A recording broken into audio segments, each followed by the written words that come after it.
look around you, the next person on the side, and just tell them how stunning they look, please. You look stunning. You look stunning. You look stunning. You look stunning. You look stunning. You look stunning. In fact, you all stunning. Okay. Before I get into the thick of it, I just wanted to, congratulate the event organizers for bringing us to such a It is very stunning because we have princes, kings, queens in here. And literal princes. How amazing for them to find such an incredible venue that matches to our personalities. Come on. So I am going to call to the stage our first speaker, who is a multifaceted, multi-passionate, incredible, formidable woman who has gathered us here today. She is the MD and founder of World Lanterns, who focus on spreading hope and light. And I'm sure after this event, if this is your first time, you will feel that light in you, igniting a passion for you to get back out into the world, be your best version, and just take the world by storm. Like I said, she's multifaceted. She is a coach. She is an author of 2 books, Life After Death and Every Woman. She is a highly acclaimed speaker. She is your sister, your bestie. She is just that girl, Nashe.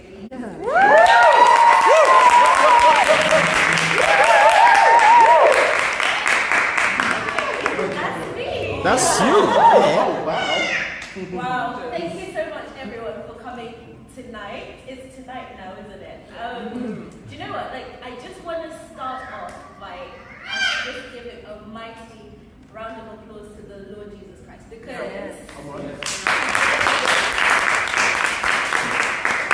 had not happened, if I tell you the amount of resilience that happened for us to get here today, and I'm just so grateful. I'm grateful to the team, Georgette, Tendai, who are not here, and our lovely Jane. Please.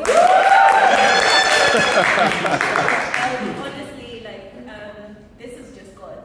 And I think I've said to a couple of you already that I was operating in blind faith. Come on. Because for those of you that were here last year, I said the same thing. It's blind faith. I never know what's going to happen. I just follow the lead and I'm like, God. But it's just amazing to see all of you here. And I really believe that God has a mighty, mighty thing to do in our lives today.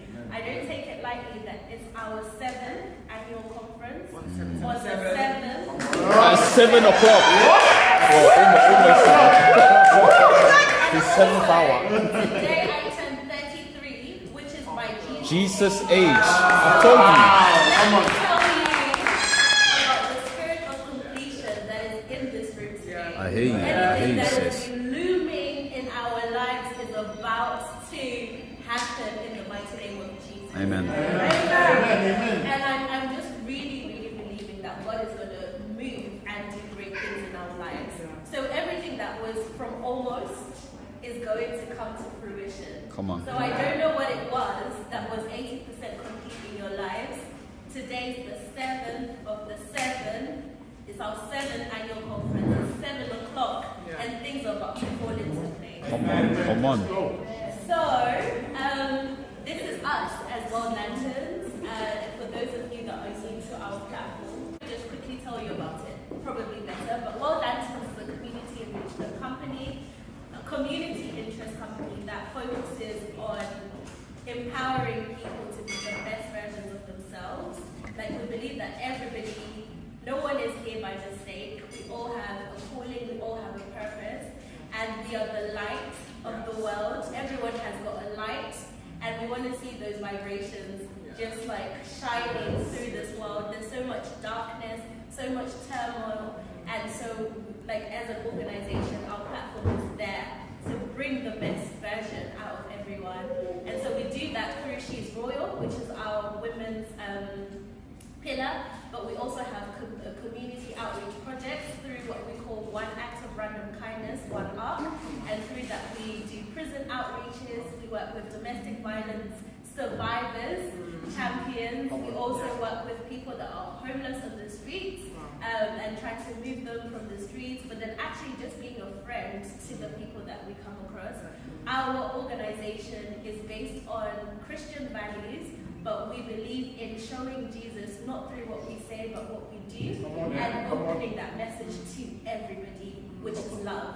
Amen. Love on people, love on ourselves, and love on God. So today I'm going to do a quick talk just to give you, to set the scene, because you are in for a treat. The queens and queens that are going to speak to you tonight, you just need to brace yourself. But one of my favorite mantras in life is little girls with dreams turn into women with vision. Amen. Come on. Little girls with dreams turn into women with vision. Like, where we are today is as a result of what I used to dream of as a little girl. I used to teach my plants, and my mom would be like, why are you talking to yourself? And I'd be like, I want to be a teacher. But I never knew that God would call me to teach in His kingdom and to really help others identify and understand why they're called to the places that they're called. So what I need you to do is, you can click and click and click until the end of it. Close your eyes for a moment. So little girls with dreams turn into women with vision. Little boys with dreams turn into men with vision. I want you to imagine yourself as a little girl or as a little boy. Who were you? What did you like? What did you dislike? What did you dream of becoming? What has changed? Do you remember why it has changed? You can open your eyes. So many times in our lives, I feel like we're born holding on. If you see babies, like Rainbow, she's holding on, right? Like when she was born, every baby's holding on to, clenching their fist. Now I used to always wonder why. And the Holy Spirit ministered to me and said, actually, it's because when we're born, that's our mission starting. And you're holding on to your mission. The day our sun sets is our mission end date. So from the moment that you came on this earth, you've already been given a vision. And the theme of this, if you go to the next slide, the theme of this session today is from almost to fruition. And that's just because in so many ways our hopes have been deferred.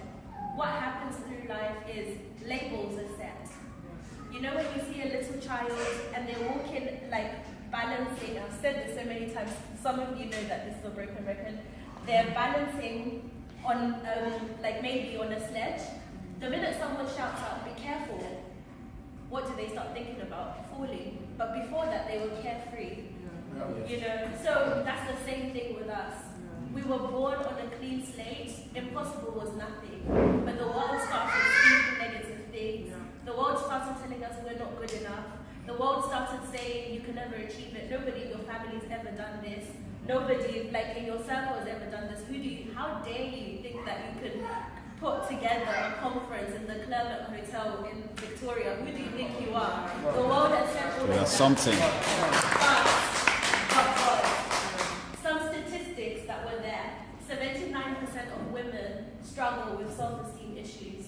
59% of women don't contribute into a pension fund simply because they don't see going forward a future. Simply because there's a concrete ceiling, particularly in ethnic minority backgrounds. But God. The Bible says, Proverbs 13:12, it says, hope deferred makes the heart sick, but a longing fulfilled is a tree of life. And so there's a particular person I want to speak to today.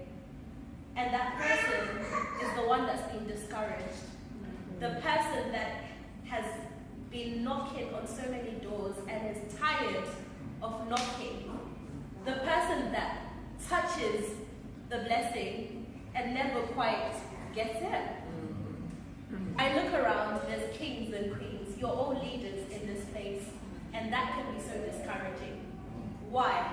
Because as a leader, sometimes our purpose is to give birth to other people's destiny. And then so you look and you see theirs coming to pass. And yours, it's like, what's going on? So you can go to the next slide.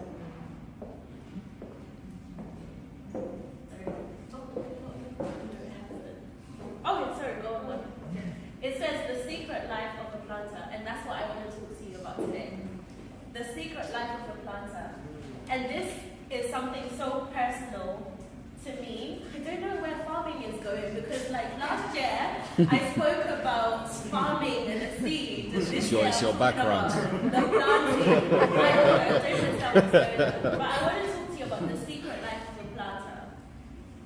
So if you go to the next one, it says that we're going to talk about the definition of what it means to plant, what planting looks like, how to be a successful planter, paying it forward, and being practical about it as well. Because I really believe like we are all planters in this place. So the meaning of planting is to put a seed, bulb, or plant in the ground so that it can grow. The key words there are put and grow. What we do is put. We put the seed. The growing has nothing to do with us, and we'll talk about that as well. So a life of almost. This is reflected on my heart, and I know it for a lot of you as well. Sometimes it can feel like, what have I actually achieved? You plant the seed, but what have I actually done? It's not growing, nothing's happening, like nothing is changing in my life. The seed might grow, but what's going on with me, right? It can feel like a life of almost. It can feel like, why is it happening for them? You've planted the seed, and then the seed has grown into a beautiful flower garden. Why are they so beautiful? And I'm just a plant. Imagine if farmers competed with their crops. Why am I not? Right? It can feel discouraging, it can feel isolating, it can cause jealousy. Yeah? Coaches in the house. Come on, how many people have you coached that have gone and done greater things than you? How many people have taught that have gone and it can feel so discouraging. And sometimes that spirit of envy can come in. When will it happen for me? It can feel like that's the end, like nothing's ever going to come out for you. It can feel like time wasted, you know, like, so the person that I was coaching, they now have a multi-million pound business. There I am, still scraping my 500 pounds. Like, what's going on? Do you know what I mean? It can feel like time wasted, but there's power in delivering through others. Come on. So how do we become successful planters? The first thing is we've got to redefine the meaning of success. We have to redefine and change our mindset about what success means. By changing your view, you're able to see that every part is key in the bigger picture. So not only is the germinating and the fruitfulness of the seed is key, but the planting of it. Because if you never planted it, it would have never been fruitful. So there's no part that's better than the other. The Bible says that we're all the body of Christ. Imagine, I can't diss my big toe or my pinky finger and say I don't need you. I need every part to function. So it's the same thing. So you've got to change how you look at the bigger picture. You have to then set realistic expectations, because when you know what success is, when you know that success isn't germinating, that success is putting, remember the definition is to put the seed. When you know that that's what success is, then you're in a better position to flourish. You can lead others more effectively as well. Because when you understand your vision, little girls with dreams turn into women with vision. When you understand your vision, then everyone else can follow. One of the things that we talk about in leadership is that the power of authenticity. And the power of authenticity comes from being grounded in your values and knowing who you are, right? So to plant a garden is to believe in tomorrow.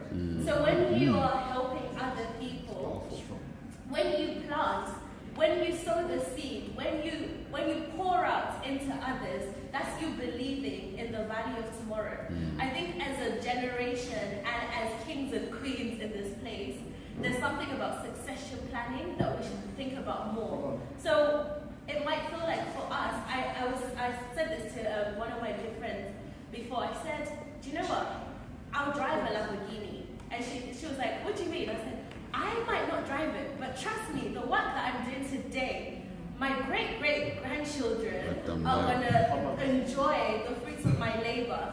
So I might not touch it myself, but that doesn't mean I'm almost. It means my part was done, and then I've placed the button to the next person. Yeah. So planting is actually believing for a greater tomorrow. If you give up because you can't see the results, you're denying the next generation that are going to see what they're meant to see on the basis of your obedience. Powerful. The second thing is being confident in your ability to plant. Trust your source. Your source is your source. Yeah? And sometimes you just have to look at yourself in the mirror and say, do you know what? I'm a boss, babe. Come on. I'm What? a kid. Like, do you know what I mean? Like, trust your source. And like, look at the things, own and acknowledge your skills. You know, like when you enter into an interview, don't think about what you're not good at. Think about the great things that you can accomplish, the things that you can. We spend so much time being blinded by the negative, and it's time for us to really acknowledge and own our skills. Identify the areas that you need improvement on as well. I think that's fine. Like, we do this a lot in terms of in our day-to-day. Business owners would know we do SWOT analysis, right? Strengths, weaknesses, opportunities, threats for a business. Imagine if you incorporated those same things for your personal life. What are my strengths? What are my weaknesses? Where's the opportunities? Where's the threats? Because that way you can prepare better for what tomorrow is going to bring. Surrounding yourself in the right environment. Imagine. Look at the kings and queens. Look at the value of the networking. If you don't know, you will know by the end of the night. You're surrounded by the person that you need. Like some of you came in and you were like, oh, I do mental health. I was like, oh, there's a connection. Oh, I'm a coach. There's a connection. There's so much value in being around the right people. This is why we're so passionate about this platform as well. And it takes a special type of planter to know the right seeds to plant in the right soil. So it takes a special type of you to do the thing that you're doing. So never knock it. Never knock your skill. Never knock your talent. Be anchored in your identity. Trust in your source. So remember, point 2 was trusting your source. But point 3 is trusting your source. Yeah? Be firmly rooted in who you are. That will protect you, and it will protect your heart from being disheartened. Because when you know who God created you to be, you'll never look left, you'll never look right. You'll be able to stay in your own lane. Because sometimes we're trying to be cucumbers when God has created us to be oranges. Like, you can't, no matter how much you fast, pray, cast demons, if you're called into the life of an orange, you'll never be a cucumber, right? So, like, slay in your own lane. A flower doesn't think of competing with other flowers. Next to it, it just blooms. Just bloom. Just bloom in your own lane. Never knock the power of the domino effect. There's so much power in one. There's so much power in one. I said to some of you before today, I was like, if the event is going to be just the speakers, just the team, that's fine. The show will go on. If it was just going to be one person and the platform is available, the show is going to go on because there's multiplication that happens. That one person will take a message and speak it to someone else, and then they'll speak it to someone else, and it goes to generations. It multiplies into multitudes. It opens doors because just one person can be the answer to the prayer that you have. So never knock the domino effect. And it changes the lives of many. I said hashtag teacher power because I wanted to give you an example. My mom, she's now a retired teacher, but she was a teacher for 38 years, almost 40 years. Every time we used to walk in the local place that she taught, loads of people, grown people would approach her and be like, oh, Miss Chinhoyi, Mrs. Chinhoyi, Mrs. Chinhoyi. And she'll be like, she'll remember some, but she doesn't remember everyone. But do you know what? They remember her because of the impact that she's had. There's a calling on your life to change and impact others. So never knock, even if it's one person, they could remember you for the rest of your life or their life. Don't be discouraged if the seed doesn't germinate. Because sometimes as leaders, as coaches, you go into places, you try, you do everything, right? And the seed doesn't germinate. Don't be discouraged. Take the L and turn it into learning. It's not a loss, it's a learning opportunity. Take the L and turn it into love. Continue to love on others. Continue to love oneself as well. Like, give yourself a round of applause. In fact, give yourself a round of applause. Take the L and turn it into laughter. Let's joke about some of the times that we failed epically, but then learn from it, right? If at first you don't succeed, dust yourself up and try again. That's the Leah. The Nashe flavor is try again differently. Incorporate the lessons learned and do it big. Go hard and go home. So, let's plant the seed of faith. Hebrews 11, 1-2. It says, now faith is the substance of things hoped for, the evidence of things not seen. For by the elders obtained a good testimony. By faith, we understand that the worlds were framed by the word of God, so that the things which are seen were not made of things which were visible. If you do not see it before you see it, you will never see it. Come on. If you can't see it before you see it, you will never see it. There's something so powerful about us operating with faith. Imagine if the planter decided that I'm not going to plant the seed because the seed doesn't look like the oak tree that it's destined to be. Imagine that. If you don't see it before you see it, you will never see it. So the mathematician in me came up with the formula. Of course. Destiny fulfilled is faith plus hope. Faith plus hope is destiny fulfilled. Hope is a feeling of expectation and desire for a particular thing. The planter says, I have expectation that if I plant this seed, then something's going to happen. So hope, that takes action. Remember the definition of a planter, to put the seed. Now faith is complete trust or confidence in someone or something. That if I plant the seed and water it right and do what I need to do my part, then nature's going to do the rest. That takes God. So the growing part has nothing to do with you. The planting part, that's you. The multiplication part, that's nothing to do with you. You have no control over that. So tonight I want us to shift our mindset so that we know that success is in the planting. If you do what you've been called to do, if you just fulfill what you've been called to do, then the rest will take care of itself. So let's get practical. Grow. Some of you already know this. This is like a coaching performance management tool that you can use.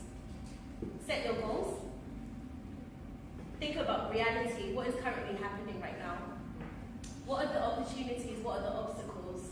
What's the way and the road forward? That's all you can do. Put it down. Commit it. Plant it. Start acting. Do the action part and let the multiplication happen. So, how do we then turn? Remember it said hope deferred makes the heart sick. So how do we turn hope deferred into a seed of faith? The word. It says in John 1 verse 1, in the beginning was the word, and the word was with God, and the word was God. And then Genesis 1 verse 26, it says, let us make man in our own image and likeness. Now put those two together. If the word was with God and the word was God in the beginning, and then God said, let us make man in our own image and in our own likeness. That means you are the word. Come on. Everything that you need, you already have within you. So remember who you are. Remember what you carry. And whenever you lose hope, remember that someone's destiny is dependent on you fulfilling yours. Into that. So that's what I'm going to leave you with today. And so I'm going to ask you all to stand up. Yeah, activities.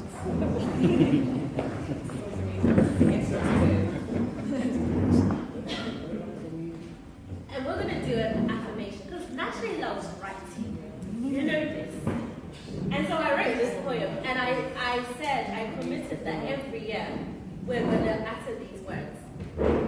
If you're a guy, then you change the woman to man, you know the whole drill. Yeah? Okay. I am a bridge. I am soft but not fragile. I am bendable. But I am not breakable.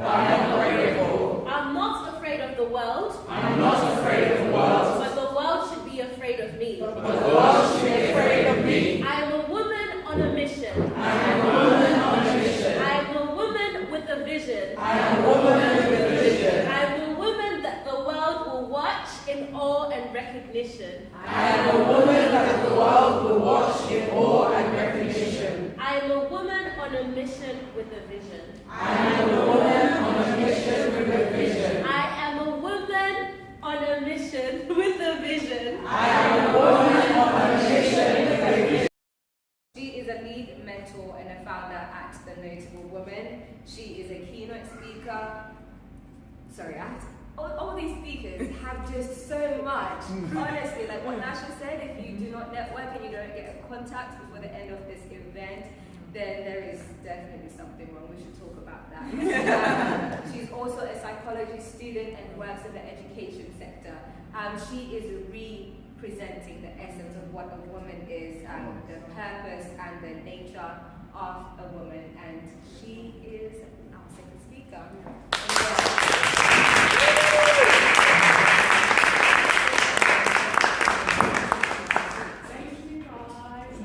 Thank you so much for allowing me to be here today.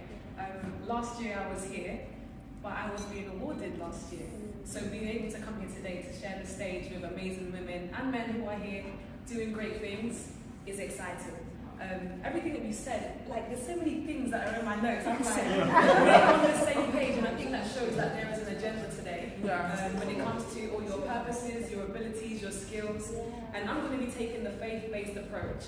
I know that there may be some people here who are not of the faith, but this is an opportunity just for you to hear about the faith.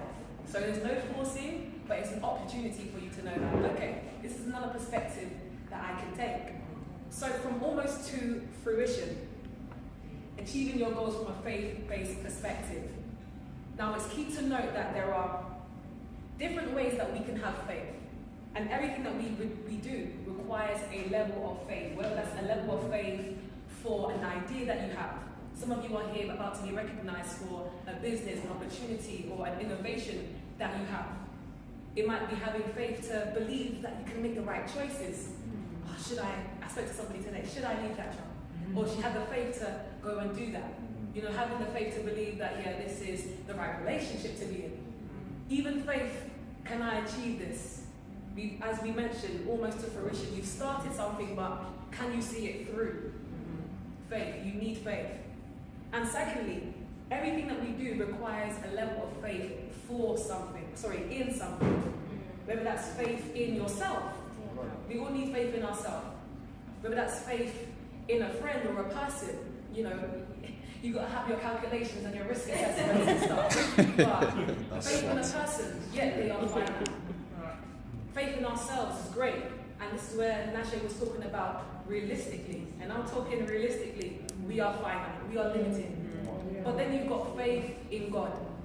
Faith in God, He is infinite, limitless. He knows your purpose, He's intentional, He's meticulous, He is the creator.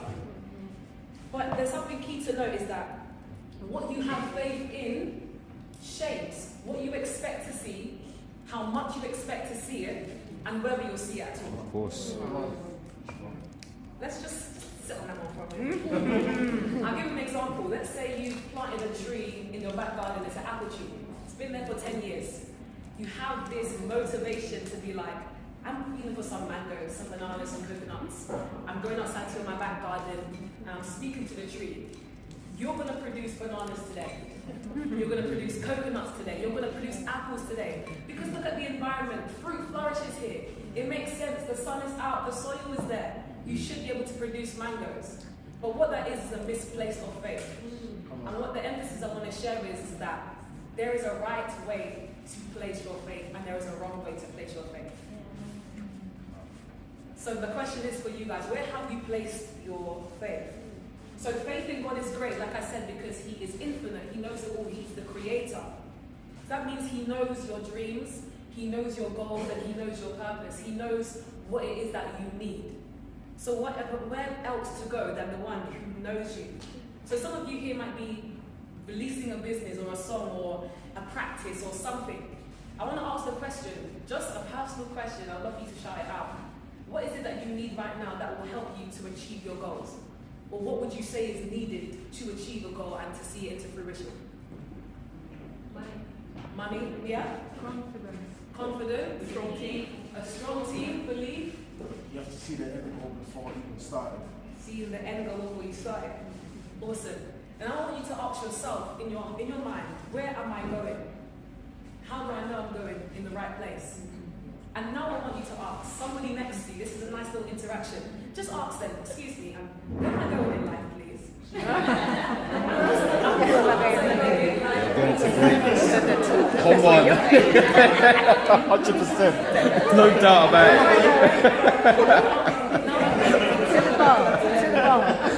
So my question is, who received an answer?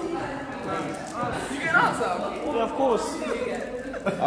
I'm going to greatness, to the top. Come on. Anybody else received an answer? No idea. No idea. Because there's only so much emphasis or so much faith you can have in somebody. They don't know you. Come on. Anybody can give a generic answer of, you're going to greatness. Anybody can say that. But But how does that help with, so you know. where am I going though? Only so much faith you can have. So quickly, there's a scripture I want to reference, and it's 1 Corinthians 12, verse 27, and I'm reading from the Amplified, and it simply says, now you collectively are Christ's body, and individually you are members of Him, each with his own special purpose and function. Now that's from a Christian perspective, but let's just say socially. The social body of society. You have a purpose and you have a function. What need is there in society that I need to fill? Where are you being drawn to? Because some of you are not in the faith, but there's still something you're called to. You're not exempt just because you don't believe. Come on. You have a purpose. Purpose, let's quickly define it. It means the original intent for why something was made. And I love teaching on this because not all of my organization is about representing the purpose, essence, and nature of a woman. But when it comes to purpose, it's the original intent for why something was made. And the same for you guys. There's an original intention for why you are all made and created. I can't tell you what that is, but what I can tell you is that God is the one who gives purpose. Who's got an iPhone here? Who created your iPhone? Apple. Yeah? Steve Jobs. Steve Jobs. That's the manufacturer. But yeah, it is Apple. Steve Jobs is the manufacturer. If you need to know how it works, I'm sure many of us don't read the manual book, but it shows you how to use your phone to maximum efficiency. The same thing with, let's say, what does it take for a book to be made? What is there needed? Idea. A publisher, an idea. What? I need the manufacturer. For there to be a book, there needs to be a writer, an author. And the same thing for mankind. We need something greater than us so that we can execute our purpose. We tried it. The person next to you gave you a generic answer of, you're going here. That's nice. But what am I wired to do? Where am I created to be planted? What am I supposed to change? And so God is, as I mentioned, God is the creator. And that means He's placed the creation principle on the inside of every single one of us. We all here have a goal, or we have an innovation, or we have a business, or we have an idea of something. That's because we've all been given the creation principle. The same thing with a tree, reproductive principle. And I forgot to mention that the person had faith for a banana, a coconut, or a grape, or whatever. But you can't violate the purpose for which that plant was made. The seed within itself by nature is an apple. No amount of faith is going to change the apple from producing an apple. And just like no one else can project on you, it could be family saying, I need to go study this. But in me, I'm supposed to do this. You have to stick to your conviction and know what your purpose is. So, where purpose is not known, Miles Monroe, one of my guys that I love to look up to, R.I.P., but I love listening to him. Where purpose is not known, abuse is inevitable. So some of you are here with your businesses. Some of you are here with different abilities, but not knowing where to execute it. You don't know where to place it. But this is where God comes in terms of achieving your goals, is that why go anywhere else but the manufacturer, the one who knows where you're wired.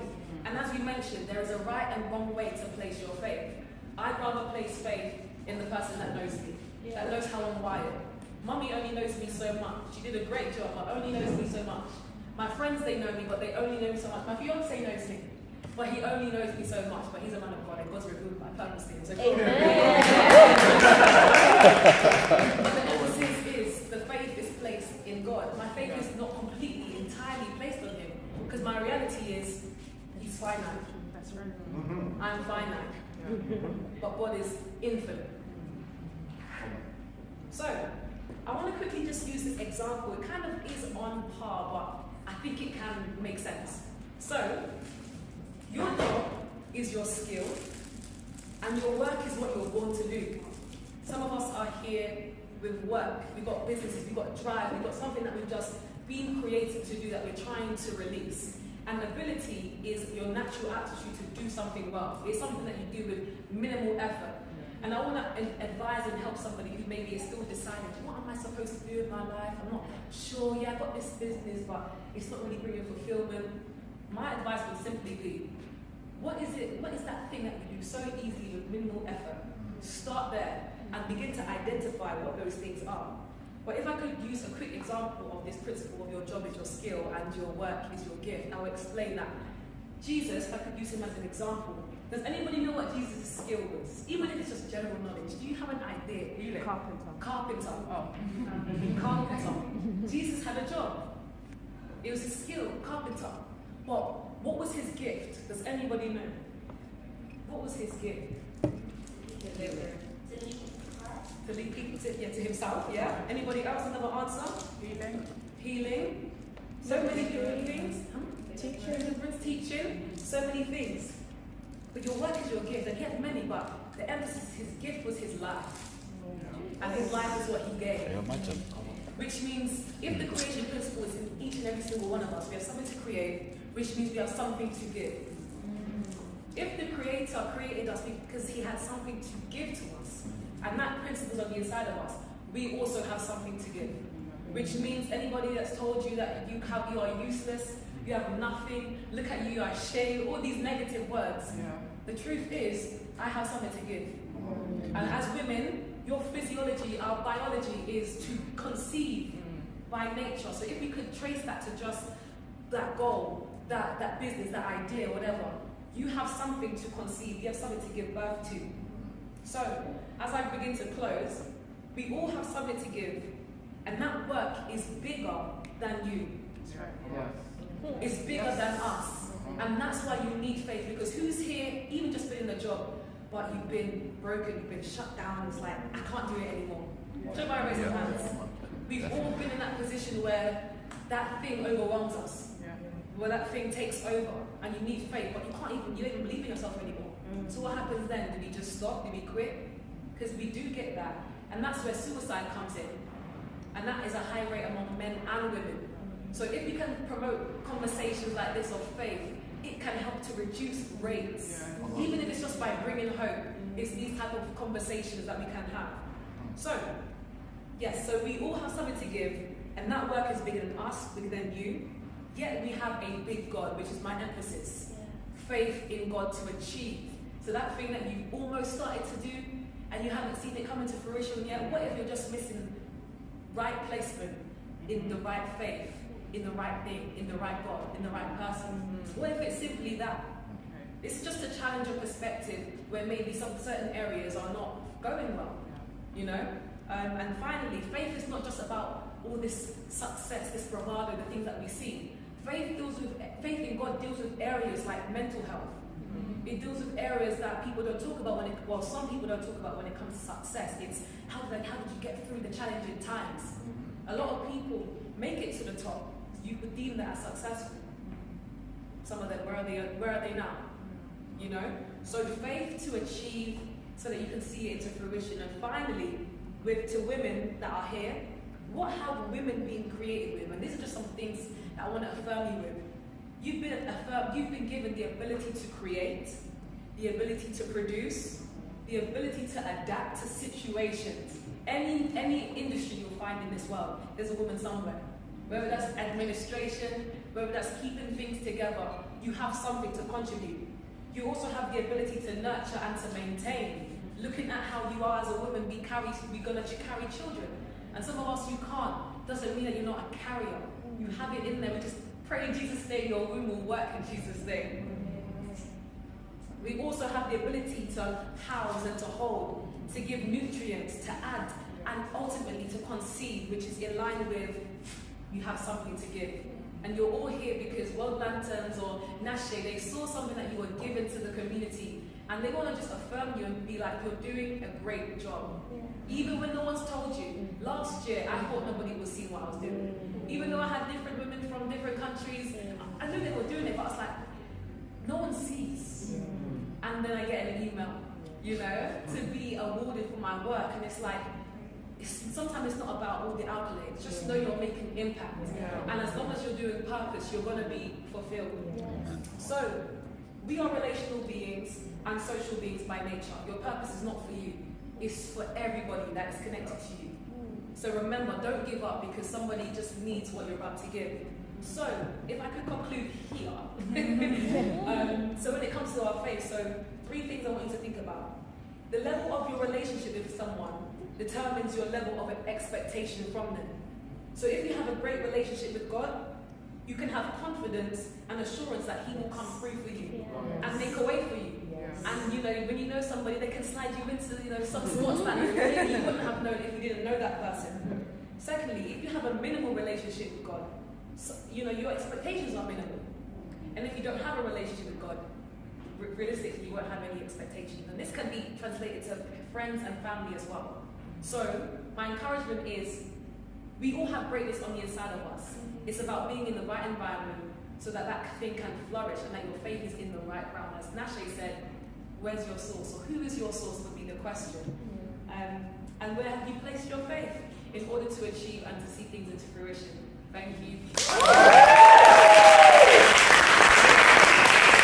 Shenuma, Kashta. She is a dynamic and visionary leadership mentor, empowering leaders, professionals, and business people. She's also the founder of Prosper Platform, which is a cutting-edge SaaS tech company. And having faced all the challenges, having gone through the challenges faced by today's leaders and entrepreneurs, she uses her skill set and to help to drive people to achieve their greatness and their success. So very exciting speaker coming on board.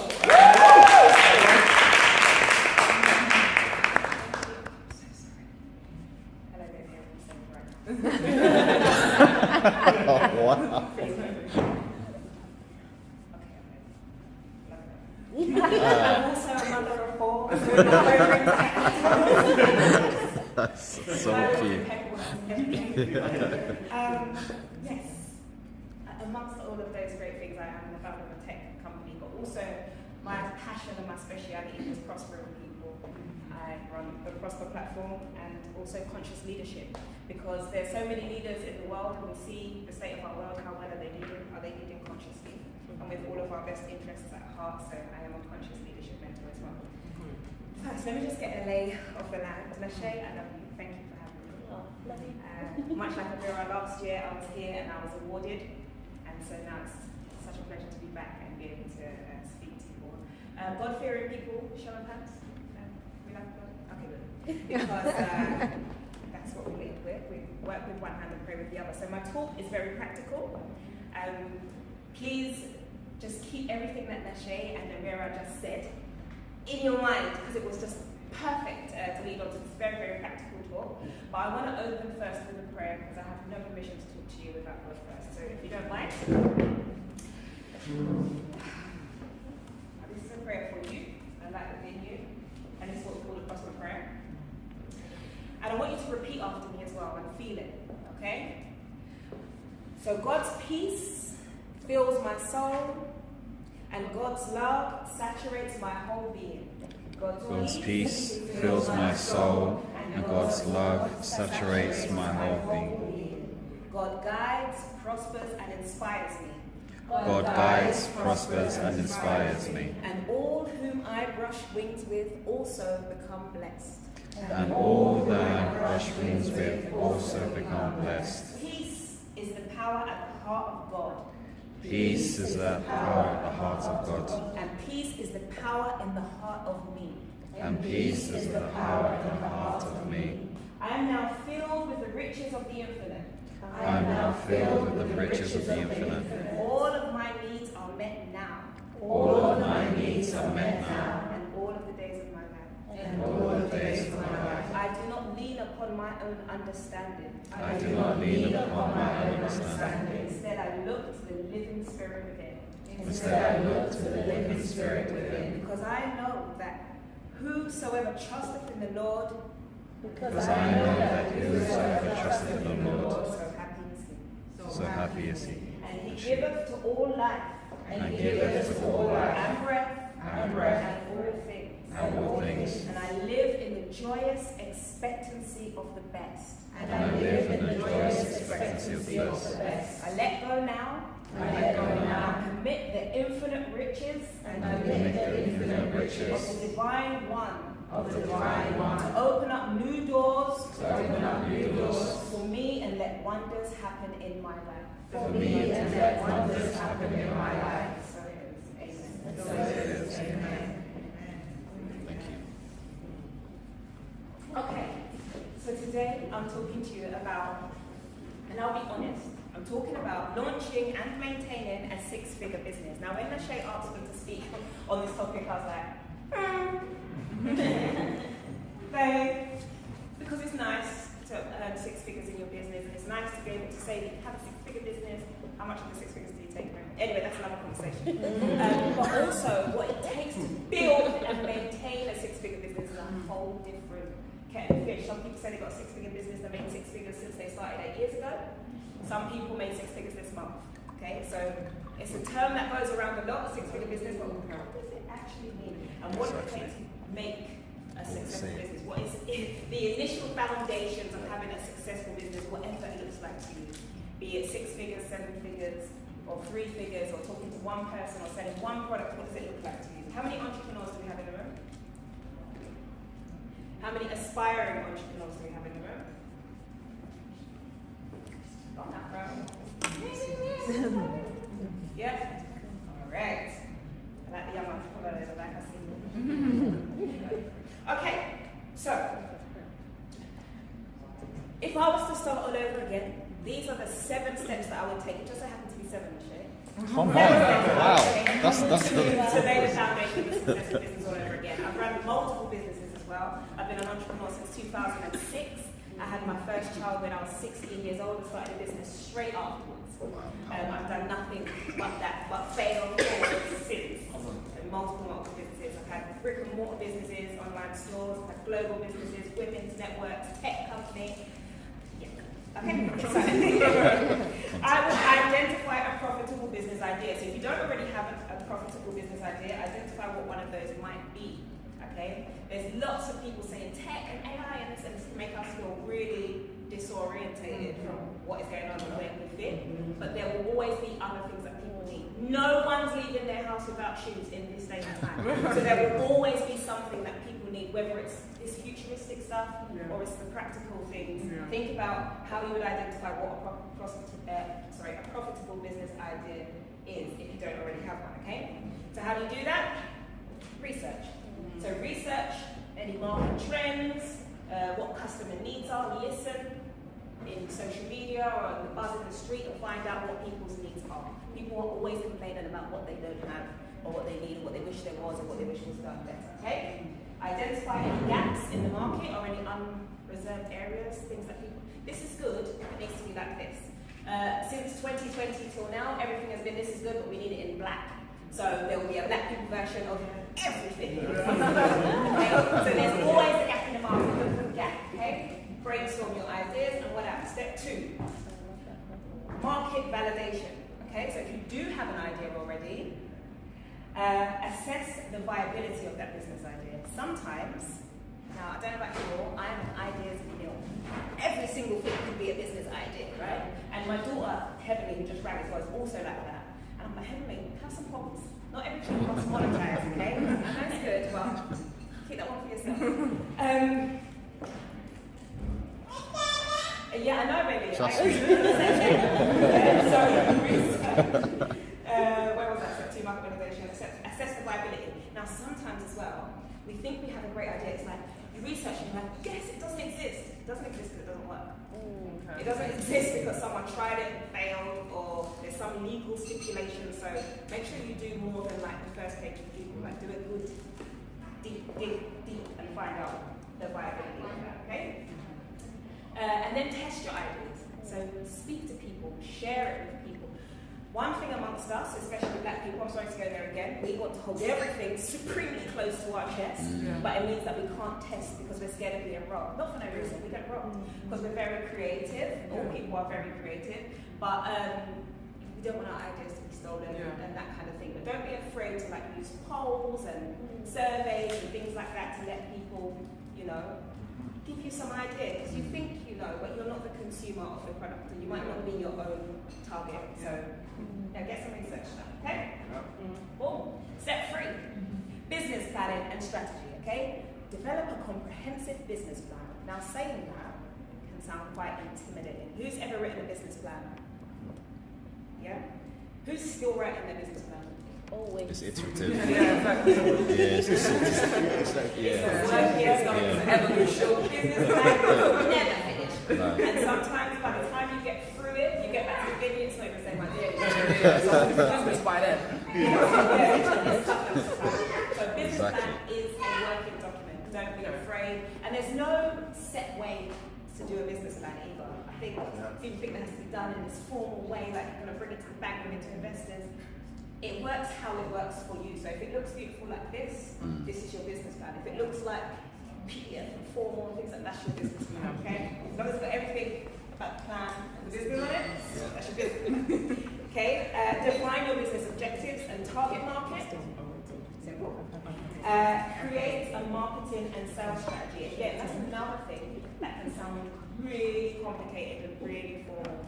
And also, like, I'm an open book as well, so DM me, that's my name. Message me, ask me anything. I'm happy to tell you. I don't mind. I pay for things. I spent hundreds of thousands of pounds on my own coaching to take it and tell well so no one can scam you. I don't care. I all of the business to make sure that everybody knows exactly what they're doing so we can all prosper. Yeah. Rise and tide. It's bullshit. Yeah, so ask me anything. Okay? Where was I? Marketing. Oh yeah, marketing and sales strategy can sound really complicated. Yeah? Does everyone have something to write with and something to write on? Yeah. There's pads. There's only 3 things that you need to build a 6-figure business. There's only 3 systems that you need to build a 6-figure business. I've done it over and over again, so I'm telling you, there's only 3, okay? You need a discovery system, how people will find you. You need a nurture system, how you will look after the people that found you, how you will tell them about you, how you will tell them what you do, how you will tell them how to help you. And you need a sales system, how people can buy from you what you have to sell. That's it. That's it. You need a discovery system, how people will find you. How they find You need a nurture system, how you will look after the people that found you. And a sales system, how you will sell to the people that found you. Sales Okay? system. I love it. Got it. Boom, step 4. Building your brand.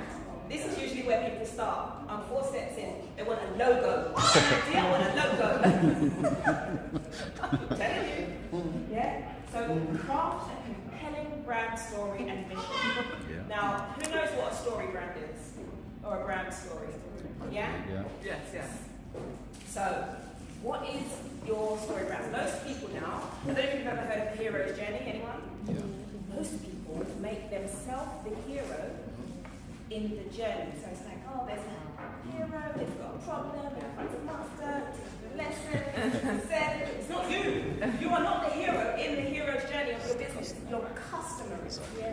So how do you create the story for the customer? The customer knows that they are a person that has a problem, that finds a guide, that's you, Okay. that gives them a solution, Yeah. that leads to success. Okay, you are not the hero in your hero's journey when it comes to your business. Okay, and that is how you build a strong brand. When people come to you, they know exactly who they are in the journey of your brand, not who you are in the journey of your brand. I'm a 6-time award-winning, nobody cares, fix my problem, I'm stuck. Who am I in the journey of your brand? Yeah, that's what people come looking for. Okay, design a memorable brand identity. There it is. Make a logo, make a color scheme. Yeah, design your grid and all that stuff. Okay, including visual elements. Build an online presence through the Prospect platform. Build an online presence through a website. If you go to prosperplatform.io, I have a website builder where you can build your own website with hundreds of templates, no code, drag and drop. You can build sales funnels, you can build landing pages, you can have an online store, one monthly subscription, maybe not. Okay, you can do Prosper platform. Okay, build an online presence, but even just your social media, however you want to start having an online presence, get yourself out there. Yeah. No one's kicking down your front door to buy your things. Let them know that you exist by putting yourself out there. You can't over promote. I know it seems like you might be being annoying, but you're not. Yeah, you're not being annoying. Yeah. Not a day in Hovis spread life as it thought it was being annoying. Come on. Let everybody know about your things. Does anyone know anyone that's been in network marketing? Yeah. Yeah, Trust me. That's what I have about your business. Yeah? Okay.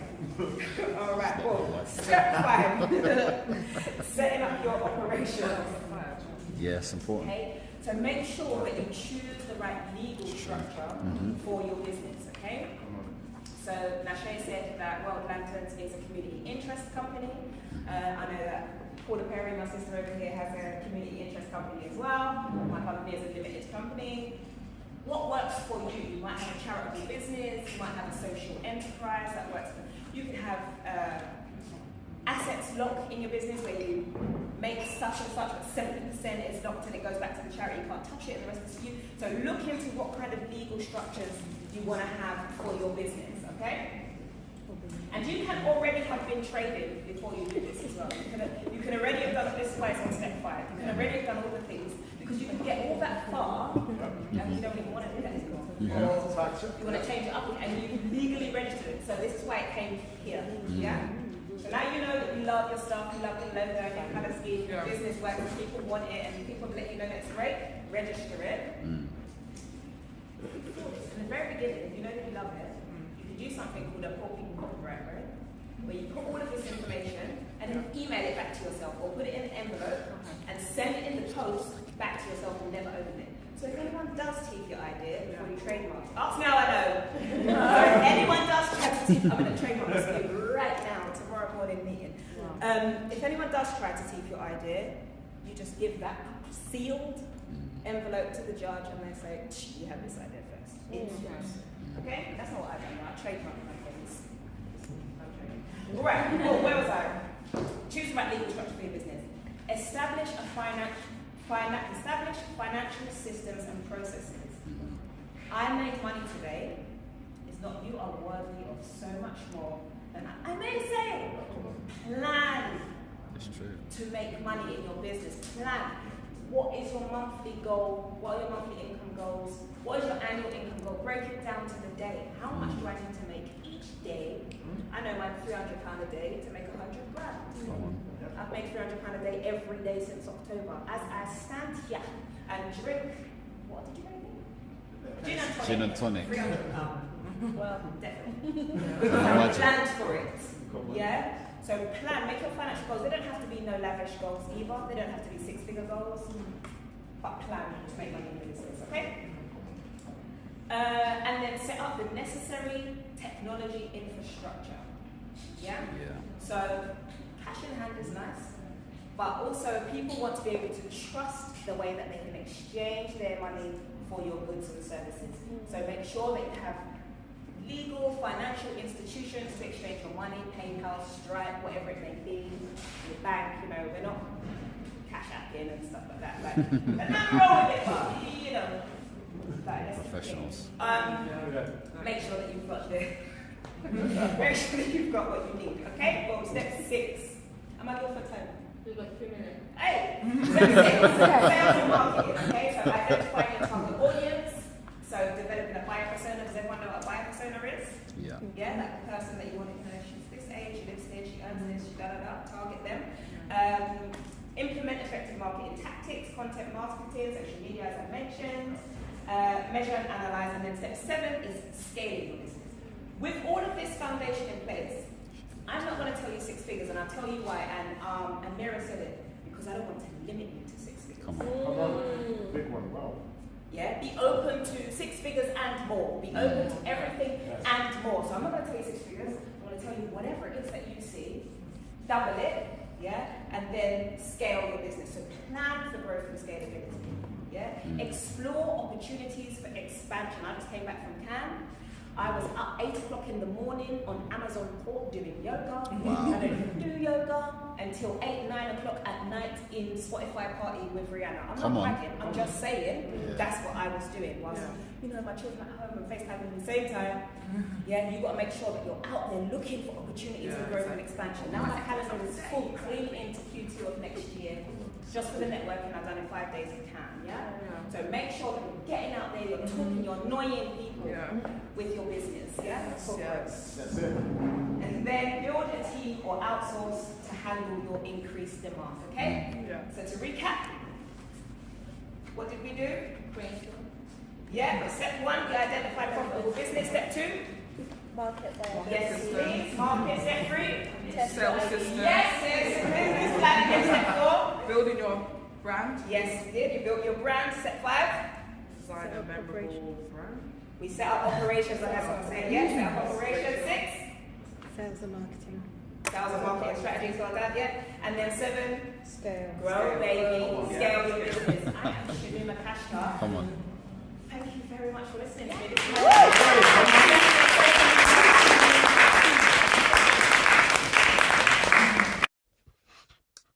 Hi everyone.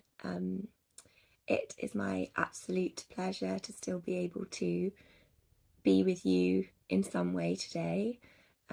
But of course, a huge disappointment to me that I'm not with you in person. I unfortunately have a speaking clash, which is really disappointing. How is your event going so far? I imagine absolutely fantastically, because everything that Vimbai touches turns to gold, and no doubt with such a fantastic cast list, things are flowing and feeling inspiring and impactful. So I hope you cherish every moment of today, because that's what you deserve. I suppose I should actually introduce myself. My name is Suggitt. I am one of the joint heads of reducing rape, sexual offending and domestic abuse at the Ministry of Justice. I am a colleague and friend of Vimbai, so it gives me no greater pleasure than to speak with you all today. My role is a kind of complex and an interesting one. I both deliver existing commitments on behalf of government when it comes to reducing rape, sexual offences and domestic abuse, and my team are also responsible for thinking up and developing and bidding for new ideas to make change in that area. So you've heard a little bit about me and what I do, and I am working off of a few prompts. I'm also going to just flow, so apologies if it doesn't make any sense. Also apologies if my cat appears. You can probably hear her in the background. She's extremely loud. The prompt I've got is what the driving force is behind what I do. And that's a great question, because I appreciate it's not a role that would be for everyone.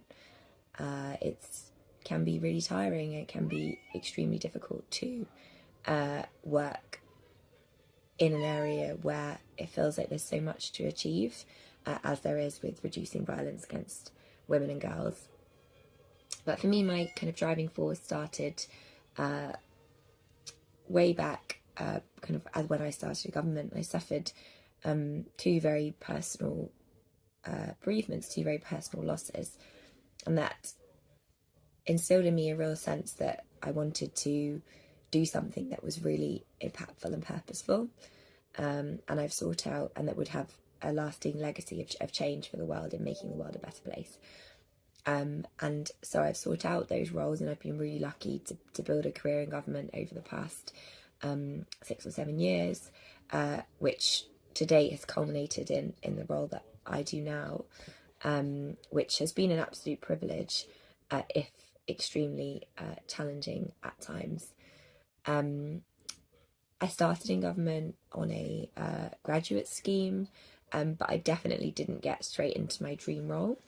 I did some quite challenging roles, ones that didn't necessarily align with who I was. I moved into areas that I found not as interesting. I worked in defence, I worked in all over, but my passion was really for justice, and that had been laid quite a few years previously, when I'd worked in prison after my degree, and really wanted to explore that area and make some systemic change to the justice system, which led me across to justice 3.5 years ago.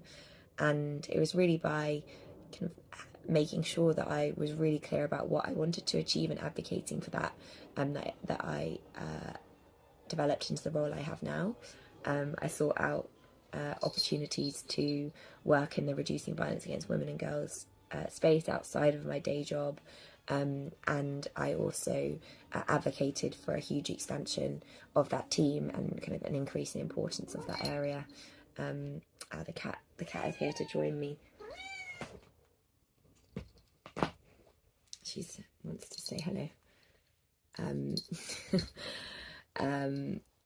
And it was through that I really kind of developed into the leader and in my team to the scale and ambition that it's at today.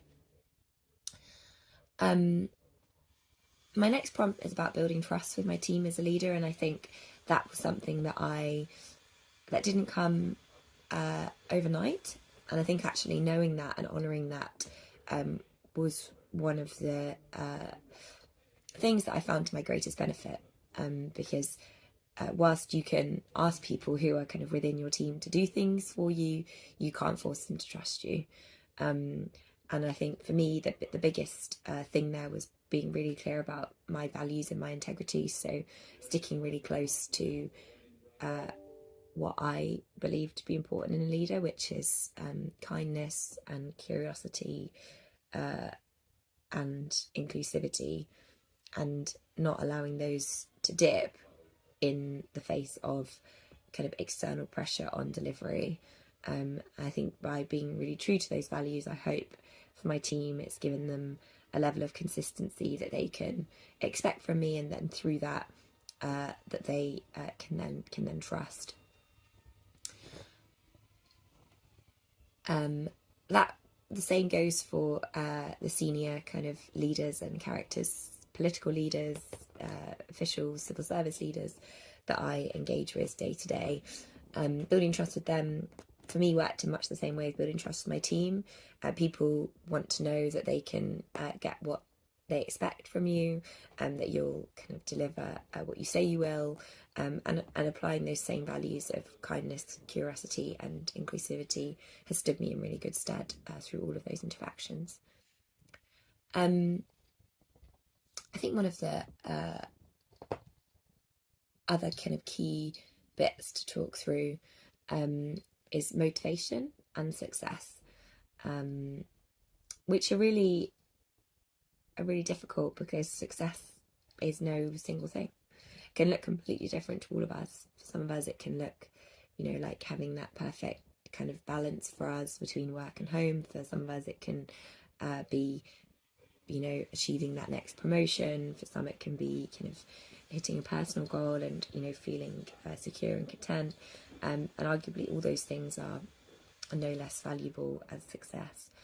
So for me, I define success as kind of feeling that what I have done has had a positive benefit for myself or for the world, and then beyond that, that I've remained true to my values in doing it. And those values and the kind of drive that got me into government originally, and thinking about those who are no longer with us and able to have the opportunities that I have to make a difference in the world, despite them really wanting to do that, is what kind of keeps me getting up in the morning and keeps me motivated in the face of, you know, some really challenging days. And I would not pretend that it's always easy at all. It isn't. Sometimes it's really difficult to get out of bed in the morning and kind of get up and face the world and the to-do list and the inbox again. But it is really important, and I think kind of honouring that in honouring that motivation and holding it, and not kind of forcing it when it doesn't feel like the right day, would also be one of my kind of key tips and learnings, and something that's taken me quite some time to learn myself. My greatest fear and how I manage fear, a really good one. A really close friend of mine once said that, you know, kind of within reason, when you're feeling fear, that means you're doing something right, because you're stretching yourself outside of your comfort zone, kind of into the unknown, which is usually where the best things happen. And I agree with him on that. And that is how I kind of manage fear and look at it when I think, oh gosh, this feels uncomfortable. I try to think, well, that probably means that I'm doing something right. Of course, within reason, because, you know, not some fear is to be honoured for what it is, and we, you know, need to be careful to respect that as well, and to know that, trust my gut when a situation doesn't feel like quite the right situation. So I would caveat that. My most satisfying moment, truthfully, my most satisfying moments overall have been with my team. It has been a huge pleasure to lead an amazing group of people in the work that I do in reducing rape and sexual offences. We are coming up to the kind of 2-year anniversary of the programme and the team. It's been a huge success, and despite challenges, and despite there being so much more to do, and despite there being, you know, desperate need kind of across the system, kind of leading my team, seeing their motivation, seeing their enthusiasm, seeing them flourish, has given me so much satisfaction, and is something I'm really, really proud of. If I had the chance to start over again, what would I do differently? Oh, that's such a hard one, because so much of what I've learned has come from the lessons of not getting things right from the start. You know, I'm not sure I would change anything. You know, I did some roles that weren't the perfect kind of roles, had, you know, a huge amount of loss, as I mentioned, that kind of drove me into this line of work.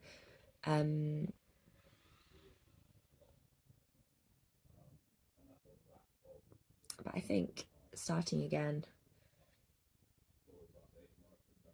I would just allow myself to relax into the decisions and kind of lean into where they were taking me, as opposed to kind of overthinking each one. That's probably the key thing I'd do differently. And the last prompt, which I really love, so thank you, Vimbai, is how does someone find their voice and not allow it to be silenced? I really love this one, because I think as women in the workplace, as women in society, all too often our voices are silenced, and I have a real passion for showcasing women's anger, because I think kind of across history and in the present, when women are angry, things change, and I feel really, really passionate about that.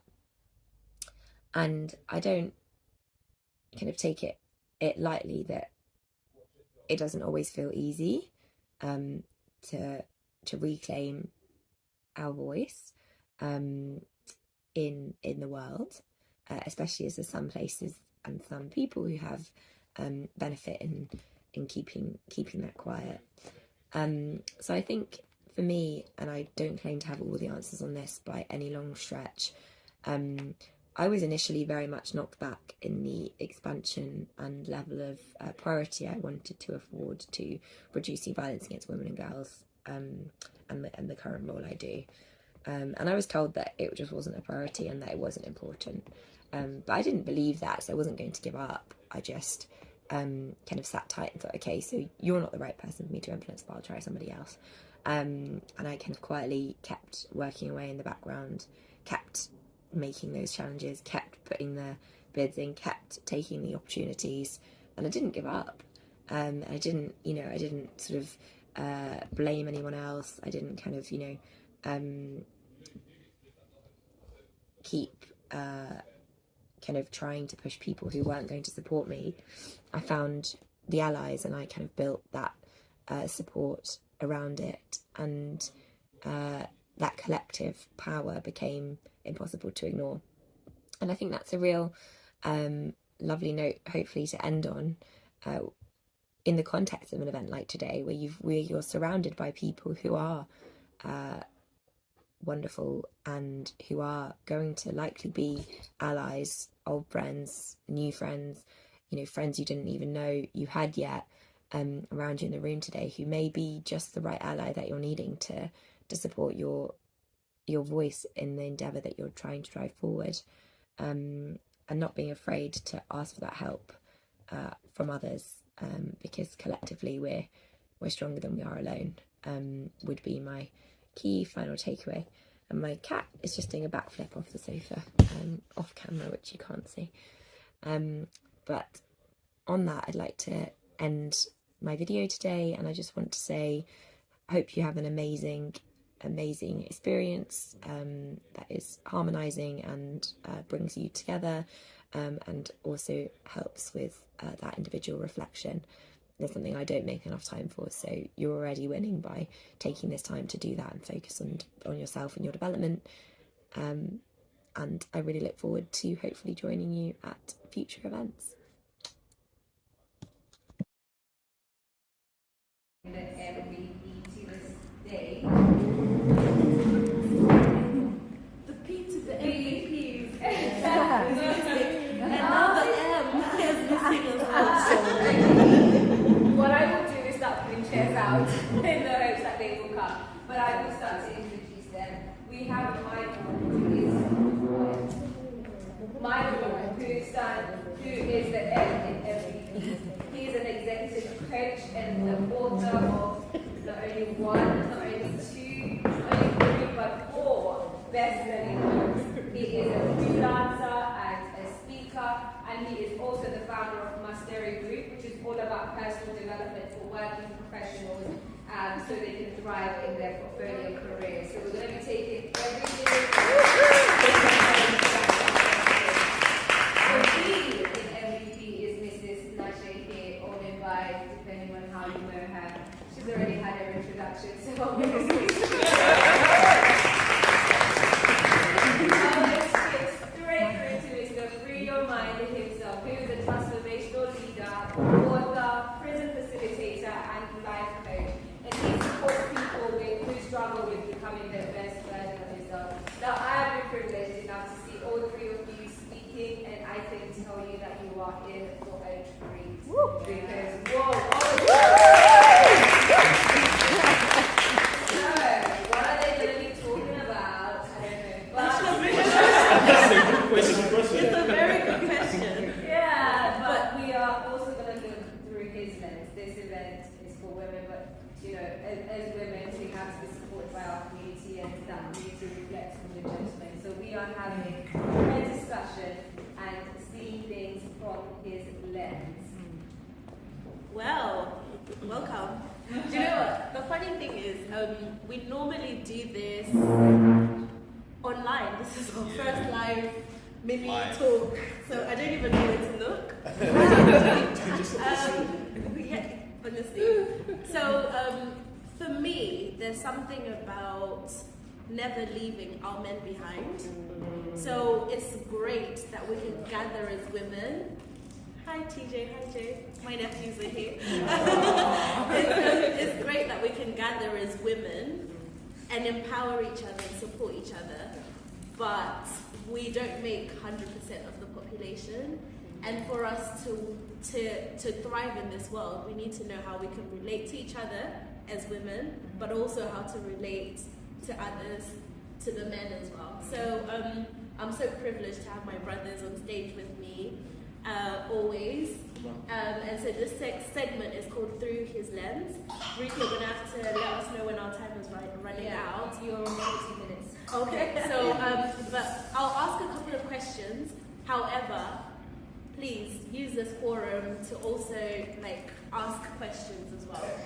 So the theme of the event has been from almost to fruition. And so the first question that I had was around us as women. How can we support the men in our lives to fulfill their vision so that it's not almost, but they get to the completion of whatever they're trying to do? I don't know why you're looking this side. I always start. Just say you start. Should I start? Yeah, go ahead. Okay, you done that one. Okay, so to me personally, what I would say, this is what I learned about my missus. I've been with her for 12 years, okay?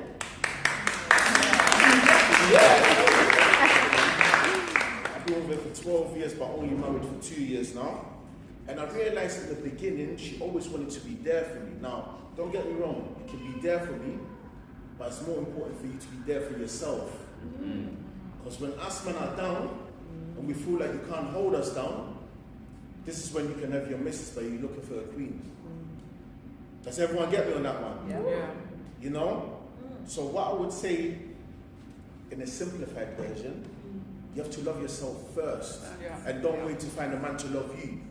Because when he goes, who have you got now? You know? And this is what I used to tell my missus. Like, you telling me you love me, that's fine. It sounds good.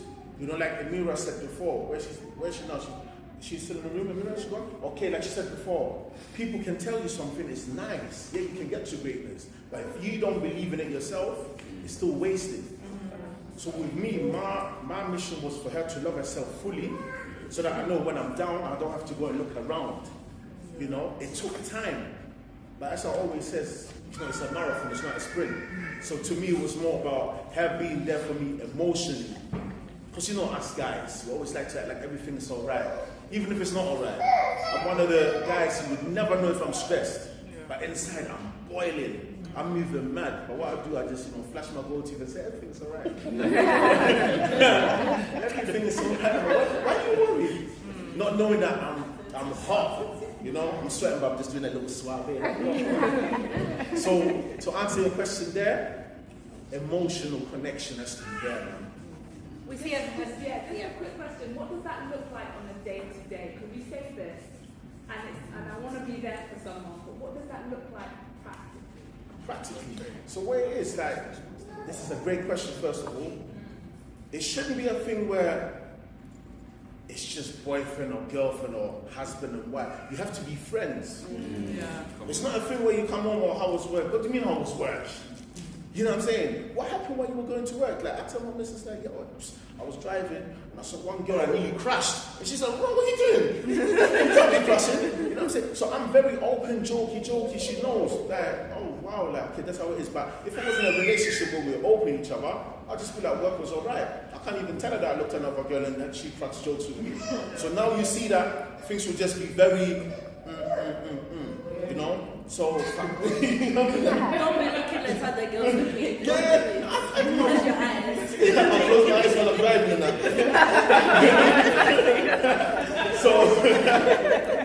So yeah, that's what I would say. I would say be friends. Stop trying to be too much on you want to be perfect for him. It's not about him.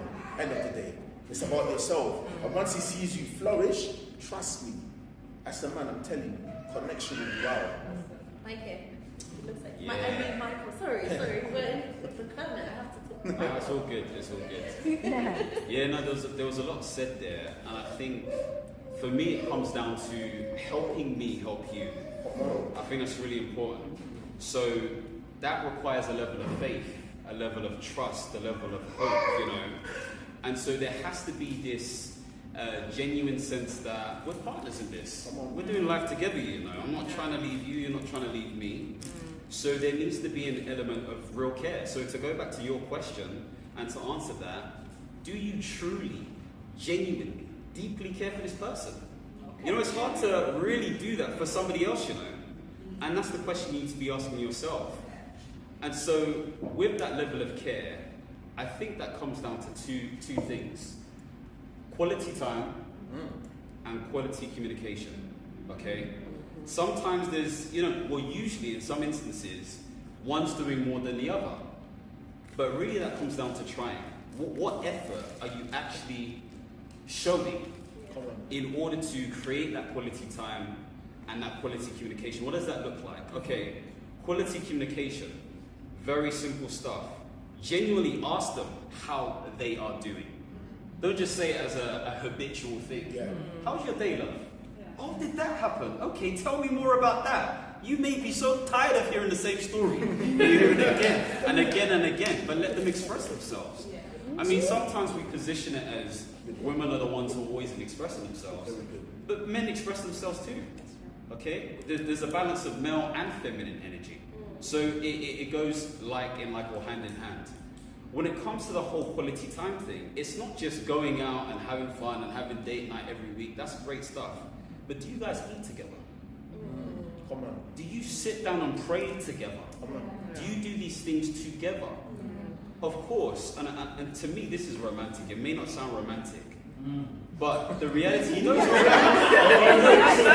The reality of the situation is, love, I'm loving this person out of a choice. Come on. Hey, repeat it. I am choosing to be with this person every single day. It's a choice. This person can say I don't want to do it no more. I can say I don't want to do it no more. But the fact that we've made that choice, that's what makes it strong. And so that level of trying is committing to that cause. I want you to hear me properly. Commit to that cause. Let me break that down.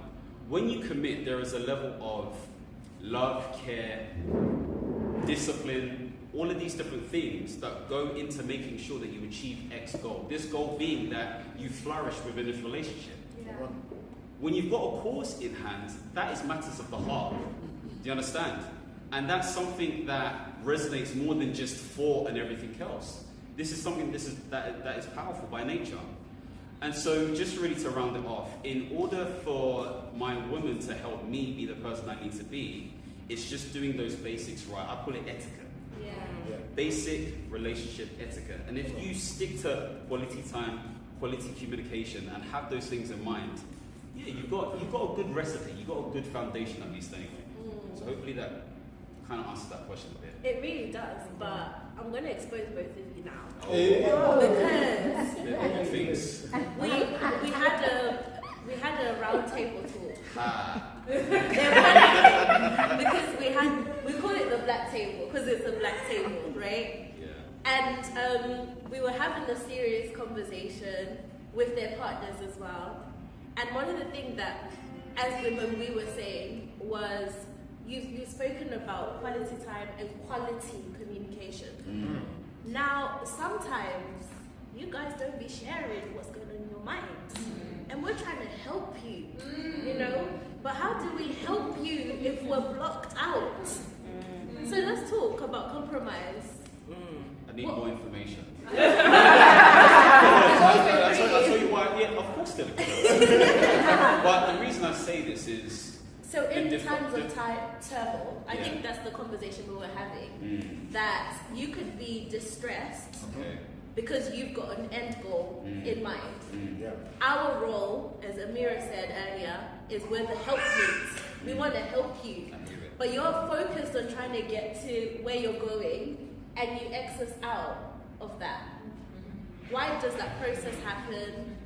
What should we be doing in that time as women? Because in a way, we can't do our thing if you don't let us in. Good question.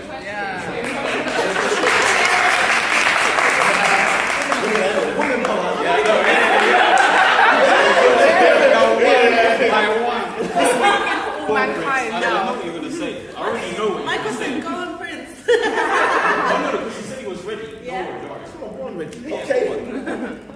You know, you see with this, it's a tricky one, but I'm happy that you ladies are here to hear this. Yeah. Because not a lot of men, and this is not to boost ourselves up or to be big-headed, are real to themselves enough to let other women know what our insecurities are.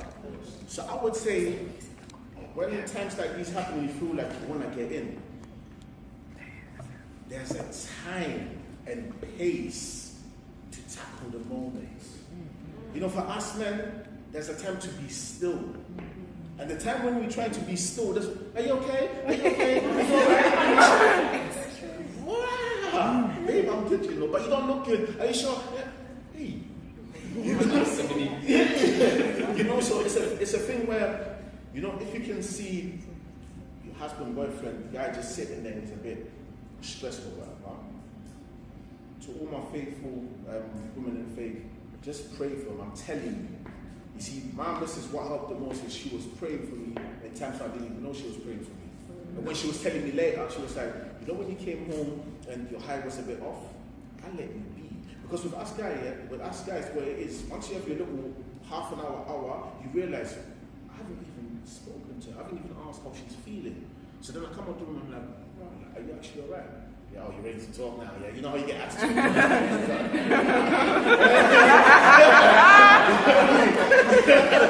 You all know.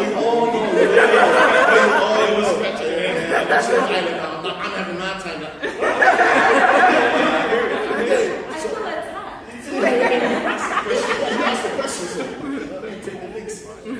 So that's why it is just know when to put that pressure on. I would say timing is everything in regards to that.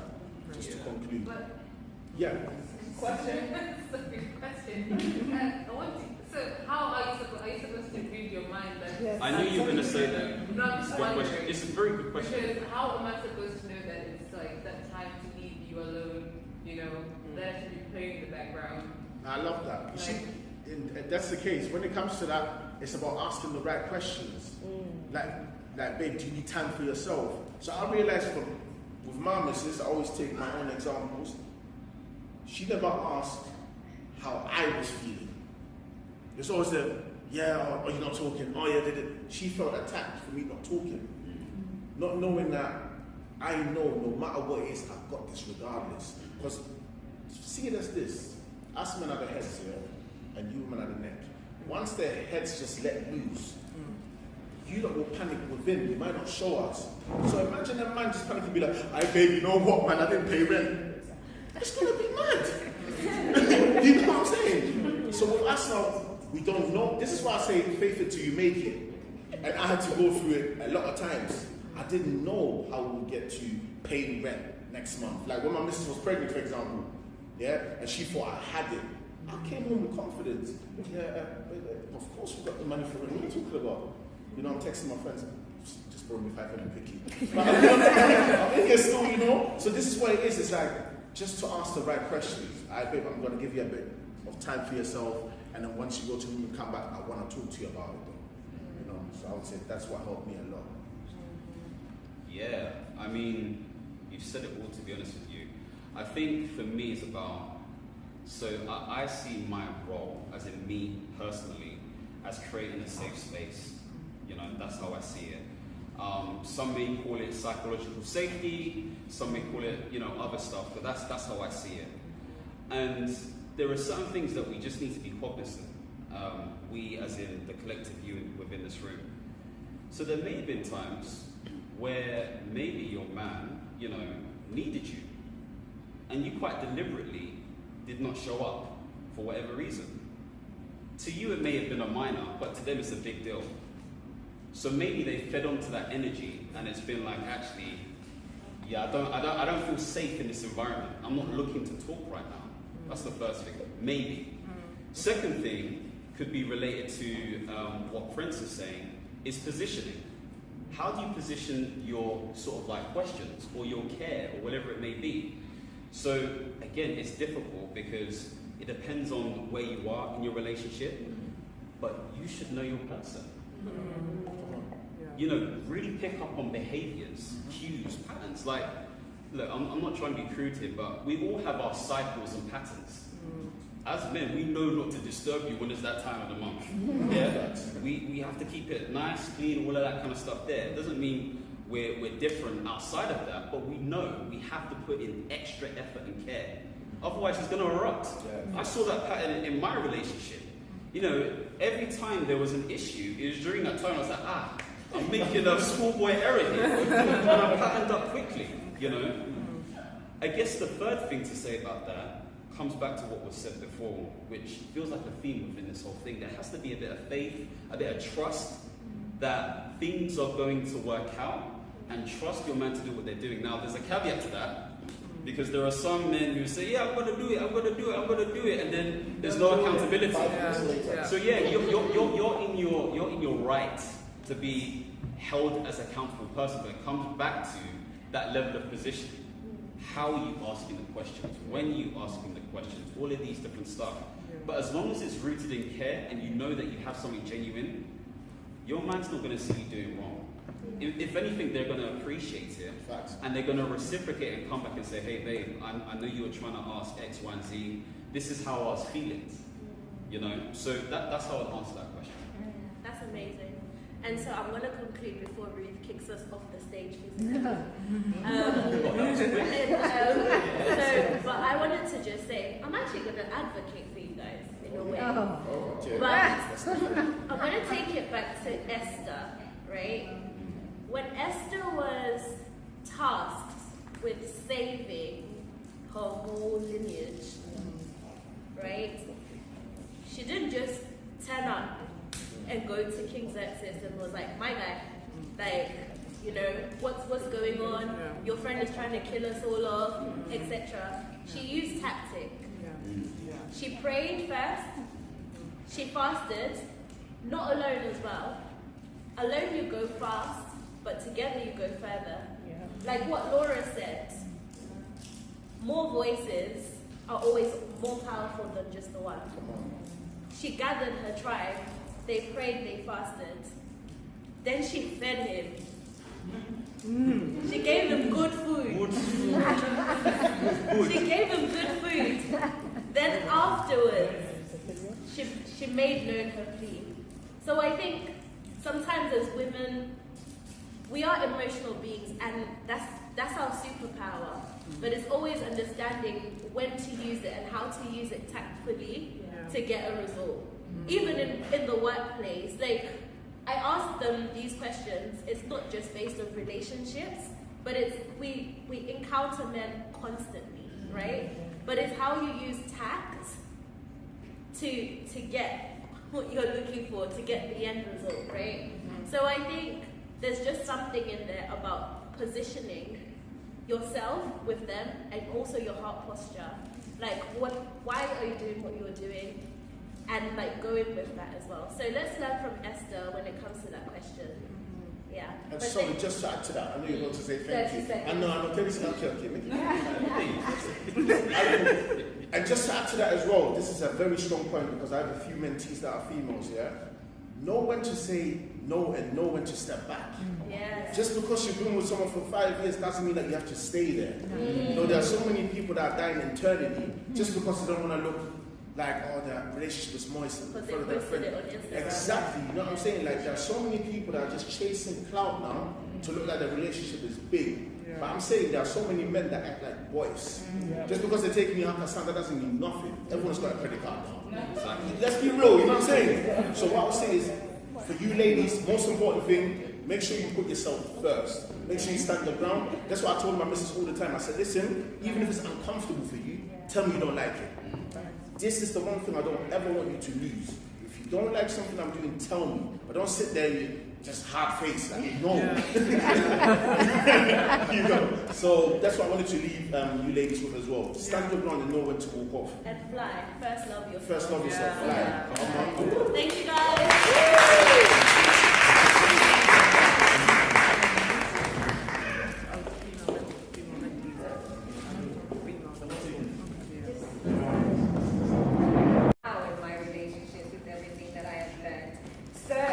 taking us to our final speaker. Bit of a fangirl moment here. She has 100,000 followers. Jeez. She is Dr. Mimi Bland, Come who on. is a mindset practitioner. She is an international, inspirational, motivational speaker, empowering and advocating for self-improvement and self-mastery. Now, with all the different areas and nuggets that we have had, she is about to round it all up for us.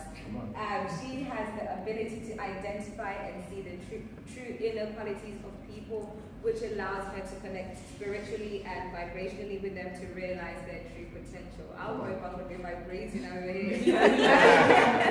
And she is an author as well, so I am going to introduce Dr. Mimi Bland.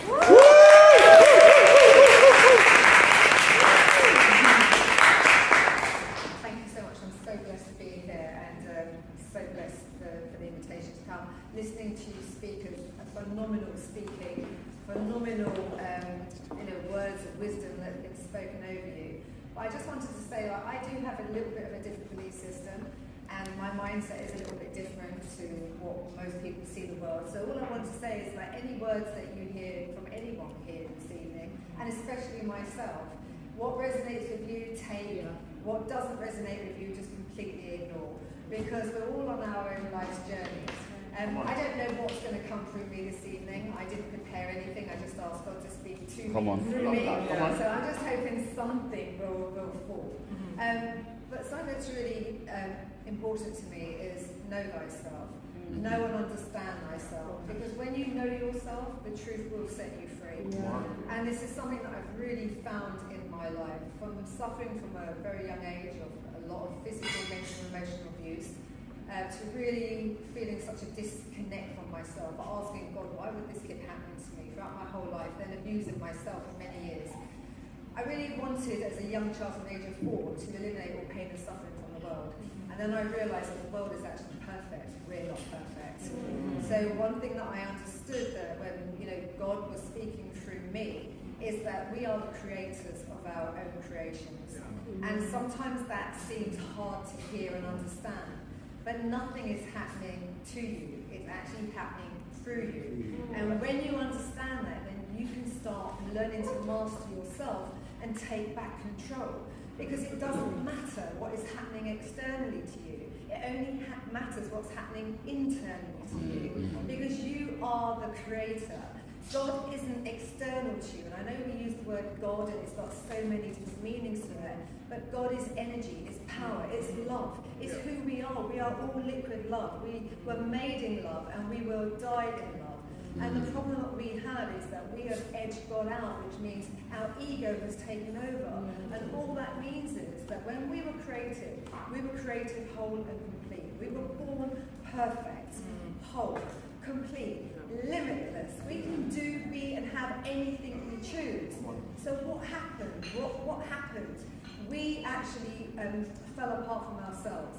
So when we were born, we had seeds planted inside of us by other people. Seeds that told us who we are. You're no good.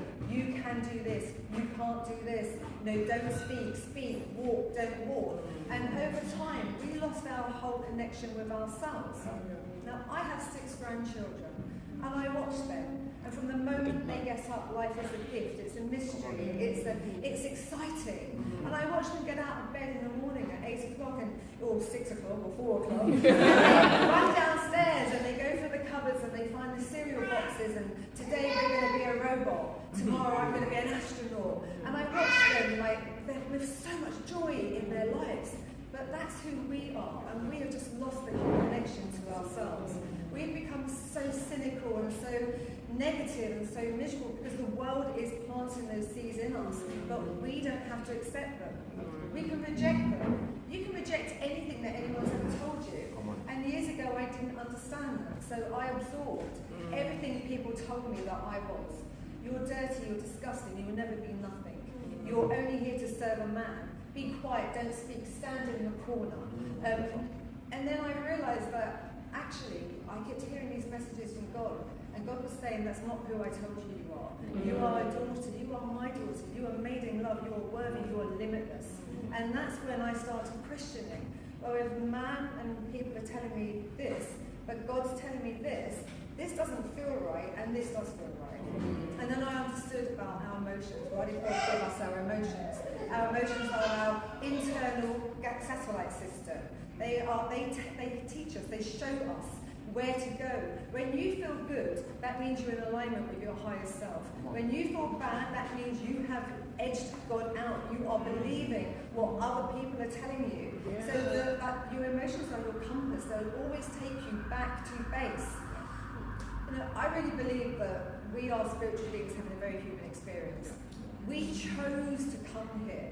We chose to come here. So whatever we may see that seems horrendous on the outside, we chose these experiences and we chose them to awaken to ourselves.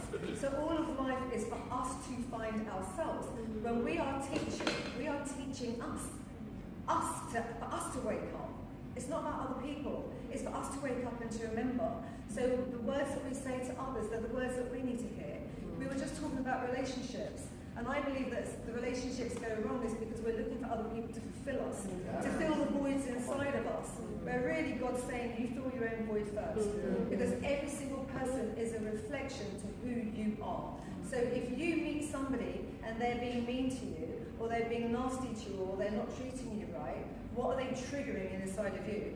Because that wound isn't about that person. That wound is an open wound that you created when you was a child. Somebody put a seed in your head, an idea. You then believed it, you fostered it, you then, like you were saying about the soil, you nourished it, you watered it every day till that became your truth. But it was just somebody else's idea. It's a seed that you could have rejected if you would have had the will, if you would have known then, if you would have had the knowledge and information, you could have rejected it, but you didn't. You didn't know at that time.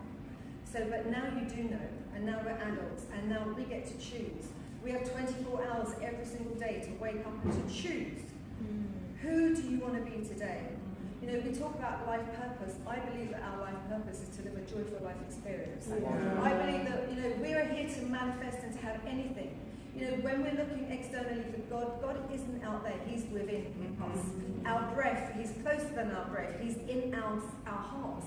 So if God wanted to come to earth, to really experience all of life, where would He be? He'd be within us. So there is no bad experience in life, and every experience is to teach you what do you like and what you don't like.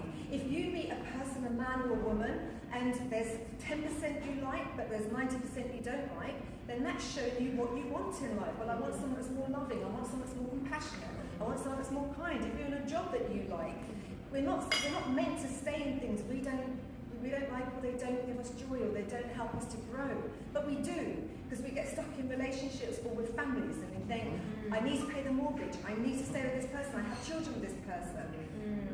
You can still live in love, you can still co-parent in love. I'm not an advocate for, this isn't an advocate like go home and leave the home. But what I'm saying is sometimes we fall into with the wrong people because we're wrong inside. So do the work inside. Don't expect somebody else to fulfill you or to give you the love that you're seeking. Go within and give yourself that love, and then you can portray that love to others. Because then when your husband or your wife comes home and they're stressed, you don't need to be all over them, like, what's wrong with you? Why are you ignoring me? What do you need? What do you need? Because you know that they just need their time. When you're solid in yourself and you're standing steadfast, nobody else has to fill your cup up. You are whole and complete, and then you can come from a place of completeness and give that love, give that compassion, give that kindness to other people, because your cup then is overflowing. All I wanted to say is that whatever comes out of your mouth is what's coming out of your heart. So what's in your heart, I really believe we're all here to purify ourselves. So the whole journey of life is to purify ourselves. When you get triggered, as I said, it's not that man, it's not the boss. It's something inside of you, they're faulty seeds inside of you. So what you do to eliminate them and to bring yourself back to that peace, love and happiness is to change the seeds. So the words you use, what are you declaring? What are you commanding into your life? Because every word you use is a commandment. You're prophesizing your own lives. Nothing outside of you has to change. But I'm telling you now, each and every one of you has the power to transform any situation you're in. Nobody has to change. All you do is have to go within and do the work internally. God is in your own imagination. What you can create within your mind, you bring to pass. And I believe that sometimes it's in the stillness. It's not in the running around. Even with business, with everything, I've never gone to get anything. It always comes to me. I set an intention of what I wanted to do in the world, and I told God I wanted to eliminate all pain and suffering. I told him how much money I wanted to make, I told him where I wanted to go with this business, and I wanted to get to the top, so that I could speak to the top, and like Robin Hood, it would filter down to everybody else. All I done was set that intention, and I look at it every day. I give thanks every day to God that it's complete. God has opened up every door for me. I haven't gone looking, He's opened the door.